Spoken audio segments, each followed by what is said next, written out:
Welcome, this is Atemen reporting live from the e-IRG workshop in Tallinn. And we're here with George Papastefanatos and with Ilya Livingston.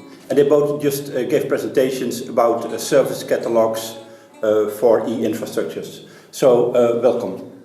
Can you please start with introducing yourself?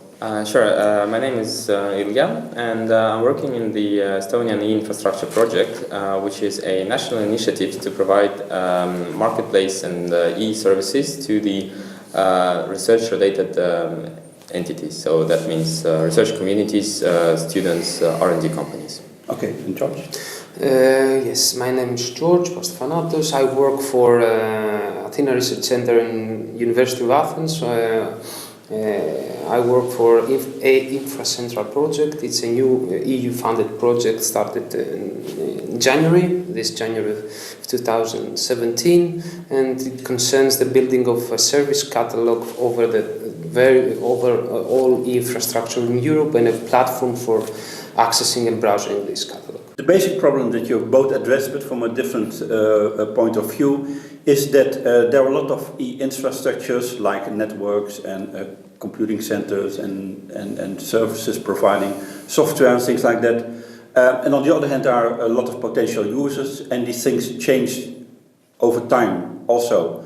So that means that you get new users, you get new services. So how do you bring the two together? I think that's the thing that you both address, and you do it more from a national perspective. So can you tell a little bit about that? Sure.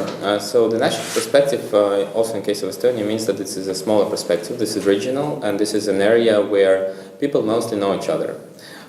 So what we do is that we approach probably from the, let's say, needs of the user, and we try to present services that satisfy their needs. Now, it means that we, as a national body, are doing the selection of services that the end users would use. Naturally, we are not, let's say, limiting the choices. However, we are presenting an added value of e-infrastructure know-how to provide the most fitting solutions for the end user needs. So within the Estonia, there are not so many research infrastructures. We do have an issue of integration with the European ones. As you mentioned before, the choice becomes much wider, and the stability becomes much smaller. So there are new services coming, going. All this needs to be addressed somehow.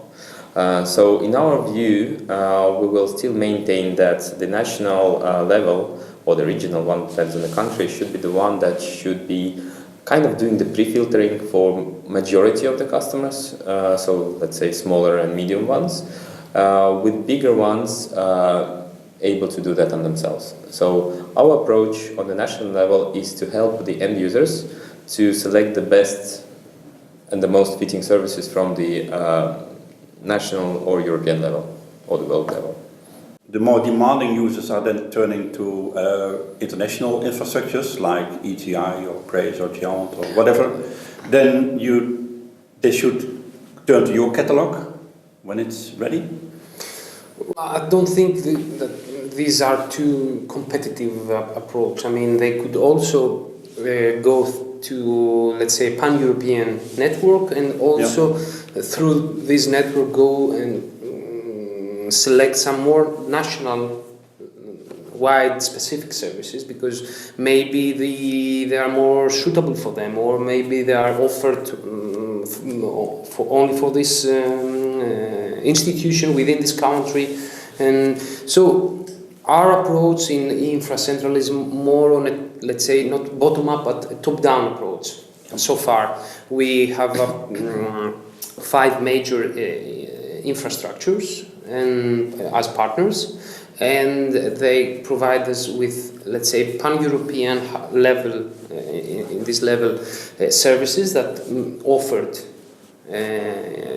and we try to harmonize the service descriptions, the different service descriptions and the different aspects of the services into, let's say, a common catalog that could be accessed and browsed by the users.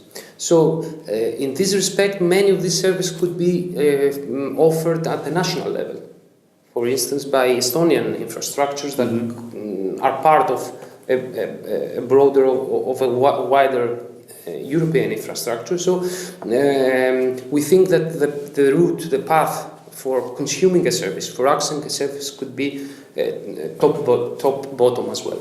So that means that if people go to, let's say, the eInfraCentral catalog, that they could end up with exactly using a service which is provided exactly in Estonia. So it's not like it's only about you start with 5 pan-European e-infrastructures, but it's not like it's only one supercomputer and one network. It's actually there are already collections of services. Exactly. Themselves, yeah. And also there is the regional aspect. This will be presented within our platform, meaning that as national service provider or an institution could also provide service and describe the service within a common format and be part of this platform. We don't expect that only European infrastructure will offer services, but also at different levels there could be other service providers, as long as they describe and trying to reach the right users. So it's not only about, we can have service provision at different levels of regional, national or European level.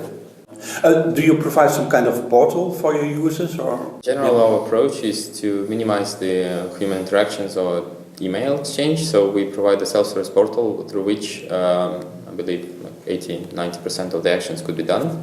That portal also comes with integrated marketplace, with integrated service desk, with integrated team management. So a number of things that are required for the consumption of the infrastructure and day-to-day operations. So this portal is something that we develop, let's say within Estonia, and it's open source, and we are very welcoming the contributions to that. We also plan to integrate with the market service catalogs, or service catalog. Ideally, it would be one for integration of services beyond Estonia. So we, let's say, don't have to deal with it. So this kind of service categorization, curation and so on, this is a huge work that would be nice to be done centrally. For us, it's important on the self-service level to be able to also to provision the service. I think that this is a bit of a tricky topic at this moment. However, I believe that in mid-term this is something to aim for. So not only automated discovery, but also automated service negotiations and provisioning. And that's something different from what you want to do, because exactly. You only want to do the discovery. Yeah. Well, actually, we're not a marketplace in the strict sense that we try to negotiate and negotiate about the price or about the options and the pricing and so on. No, we're actually we are mainly a gateway for trying to put and to bring different service provider within a common platform, a common space, where users can easily navigate through different services at different level of needs, and also to have a comparison, a way for comparing services among some characteristics, and then request the service from the service provider itself.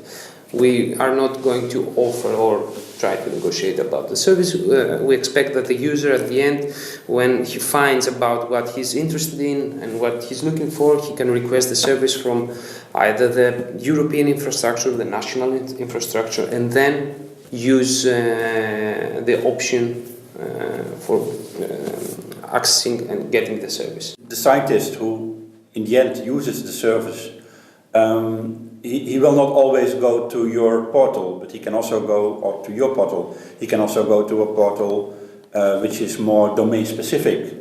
So and how do you intend to integrate with those?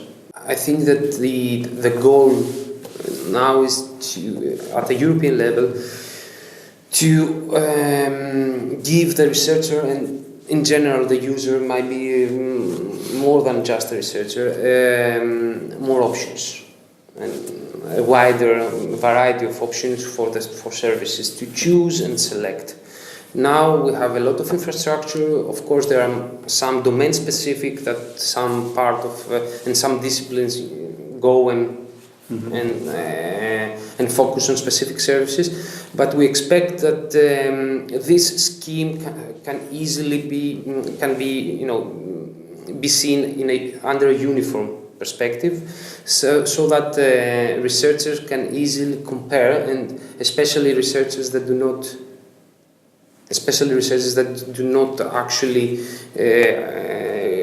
want or are not aware of what they're looking for, and what are the offerings, and so on. So we expect that the goal here is to not to address the needs of specific disciplines or of researchers that know and use specific infrastructures, national level or so on. We want to open up this browsing and exploration approach for service discovery to a wider range of researchers and users, and also to open up with the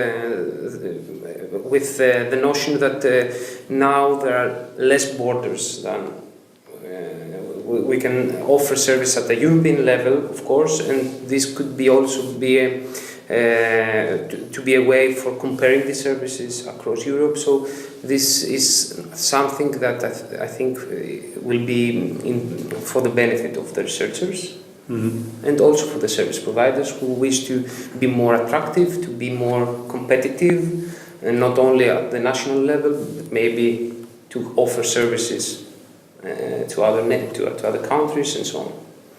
So your service, your portal is already online and working Yes. for how long? Well, we went live with a very initial version during summer. Okay. Nowadays there are several service providers linked to it. I believe by the end of this year we will link all the infrastructures in Estonia. There will be a process of, let's say, migrating the previous users and how they're working now to the central system, which is something that we are leaving for the next year.